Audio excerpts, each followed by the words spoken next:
Hi. Official recaps here.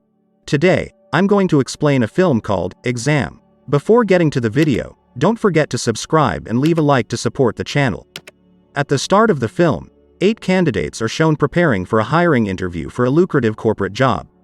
Some candidates stimulate themselves with encouraging comments, while others freshen up their appearances before entering the examination hall. The room is dimly lit, with desks for each candidate evenly spaced throughout. It also contains cameras to track their movements. After the 8 contenders have taken their seats, a security with a rifle enters the room, clearly making the candidates nervous. He is followed by a man who does not introduce himself and instead merely identifies himself as the invigilator. He then apologizes to them for the difficulties they have had in getting to this room, disclosing that the candidates have passed all prior hiring stages and are the finalists. They will receive the jobs of their dreams if they pass this final test. The invigilator asserts that no federal law applies within the examination hall and that applicants are only supposed to observe the law of the exam as the rule of the test.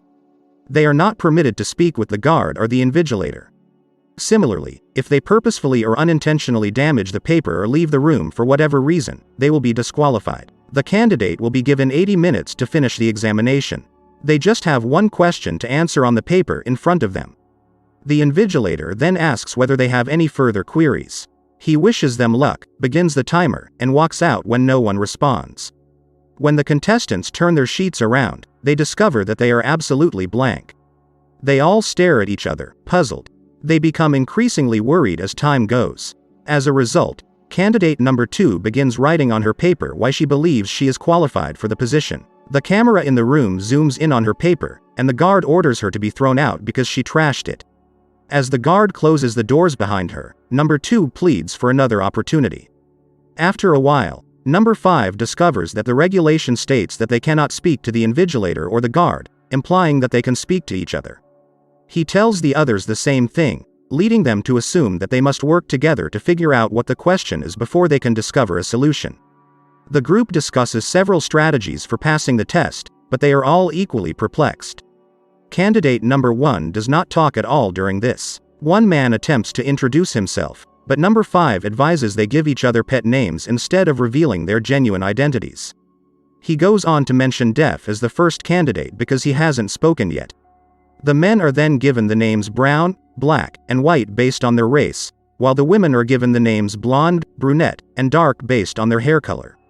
Following that, White advises that they get up from their chairs because there is no regulation that says they can't. He takes a risk and stands up. To everyone's delight, the guard remains still, allowing them to move around freely. Dark suspects that the questions are written on paper using invisible ink or a watermark. They all agree to put the hypothesis to the test, but they don't know how. Dark then stands up and examines the paper with the lights in the room to see if anything is written on it. But nothing is evident. She still insists on everyone checking theirs because the problem could be in only one of them. Except for Deaf, who remains silent in his seat, everyone does what she instructs. White examines his manuscript in the light. When they get no findings, Black argues that the letters may be visible in UV or X-rays. The group then begins hunting for a switchboard to see if there is a way to turn on different types of lights. When they cannot find one, they begin to search for the source of such light on their own. Deaf provides no assistance and remains uneasily seated. Blonde discovers emergency light strips across the room. However, because there are no switches, the group must shatter all of the other light bulbs in order to create an emergency and activate the lights. Brown responds that they cannot take such a risk. So they vote on it and ultimately decide to go ahead with the idea. After destroying all of the light bulbs in the room, the emergency black light causes it to glow blue. Except for Deaf, everyone starts looking for the question in the paper. But they are once again dissatisfied since they cannot see the question. Brunette requests that everyone remove the first layer of the strip light because it isn't illuminated. This may cause UV rays to be produced, which may be beneficial to them. They shatter the strips and show another type of light by using the woman's heels. However, they are once again disappointed because these lights do not operate. The group now has only 60 minutes left. White, irritated, begs everyone to consider alternatives. As they brainstorm ideas, White notices that they can do whatever they want with number 2's work because she is already disqualified. As a result, people cluster around her desk and attempt to trace the paper with a pencil. Still, no question is raised. White then cuts her paper into sections so that they might experiment with other approaches. He next pees on one of the papers to determine whether it is liquid activated. That, however, does not function. Black and White have a furious conversation over what they should do next, but they halt when they hear Def wail. He sobs silently in his seat as the others laugh at him. The dude then begins to blabber in French. He asks if they perceive anything on the paper and asserts that it mirrors their picture. They dismiss his ramblings and return to their discussion of concepts. When Brown talks, everyone goes silent. He advances his own explanation, stating that they are not in an exam but rather in some sort of betting show. The company's board members have placed bets on who would crack under pressure, and their presence is solely for their enjoyment.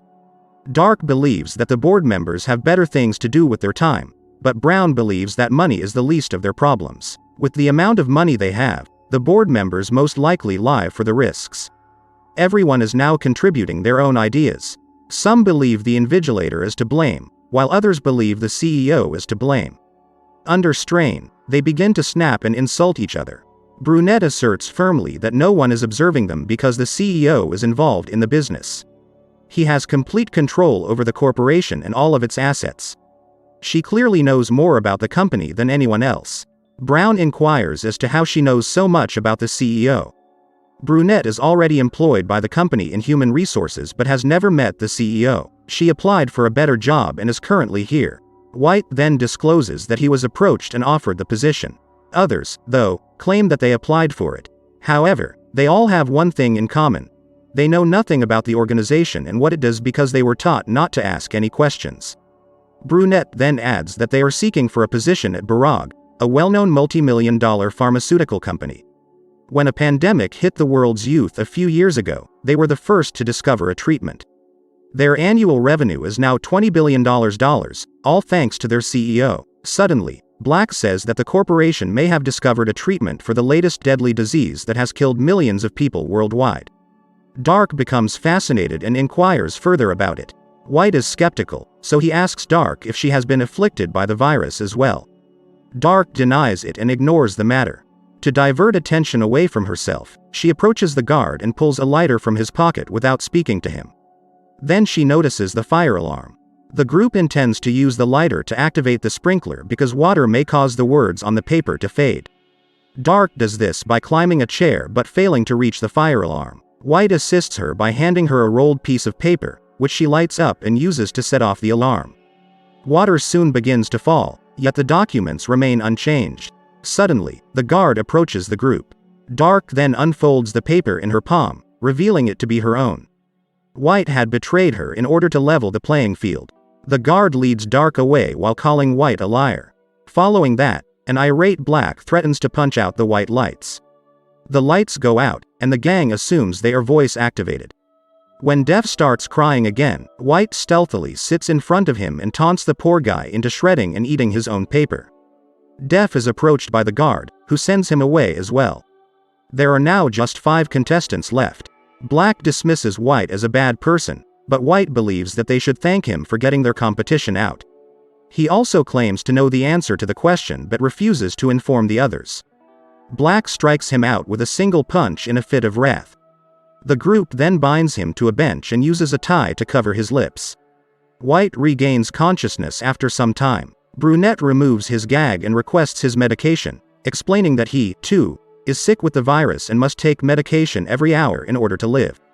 Back looks in his pocket for pills but doesn't find any. This leads the group to believe that White is simply inventing excuses in order for them to release him. White, on the other hand, claims that one of them has taken the pill and promises to tell them what the question is if they return it. He soon loses consciousness and begins to quiver. Some suspect he's lying, but Blanck claims he's having seizures as a result of the virus. They begin hunting for the medicine he mentioned but cannot find it in the room. They check each other for the pill with barely 15 minutes left on the timer. Brunette suspects Brown of having taken it and is proven correct when she discovers the pill clinging to a chewing gum under his table. She tries to feed it to White, but Brown spits it out through a vent. While the others struggle to get it out, a stressed Brunette steps in front of the camera and requests that the invigilator help the man. She is disqualified, though, since she spoke to the invigilator. Blonde retrieves the pill with a bobby pin after she has left, saving White's life. In the process, she also unties him. When he recovers, everyone expects him to provide the solution he promised. White discloses that the candidates are the solutions. They've been looking for a question all along, but White believes there isn't one and that the one left in the end is the answer.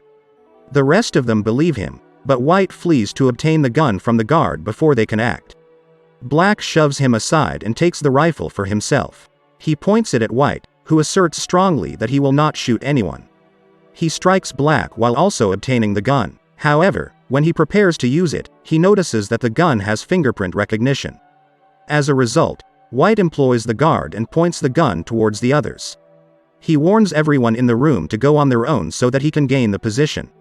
Brown does not retaliate because he is afraid of being shot and walks out on purpose. A terrified Blonde walks slowly outdoors, yelling, "Lights out," at the end. The room gets completely dark, causing White to shoot in all directions.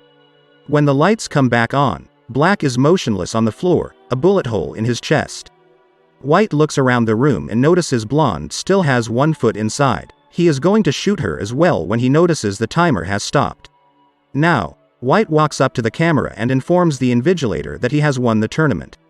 The guard approaches him and displays the time to him. White is surprised to learn that they still have 20 seconds left, which means he is disqualified for speaking to the invigilator. It is then discovered that Def had adjusted the time while they were talking about something else. Finally, the only one left is a Blonde. She enters the room and takes up Def's spectacles, which had fallen while he was being carried out. She examines the paper with those and notices, "Question 1 inch" written on it. Def enters the room, much to her surprise, admitting that he is the CEO of the company and was in the test to keep an eye on everyone. Blonde approaches him and replies, "No." The CEO and the invigilator both smile as she answers the question and passes the test. When the invigilator asked them if they had any questions at the start of the test, it turned out to be the only question they had to answer. The entire exam was designed to assess students' intelligence and attentiveness. Blonde is hired as the CEO's secretary, but she declines since she does not want to work for a company that kills people. The invigilator explains that Blanck isn't really dead, and that the bullet that wounded him is actually a capsule that repairs the wound when it enters the body. It is actually a miracle medicine that they have lately developed that can cure every sickness in the world. Blonde finally accepts the position, and the film concludes with her shaking hands with the CEO. If you enjoyed this video, hit the like button and subscribe for more videos like this.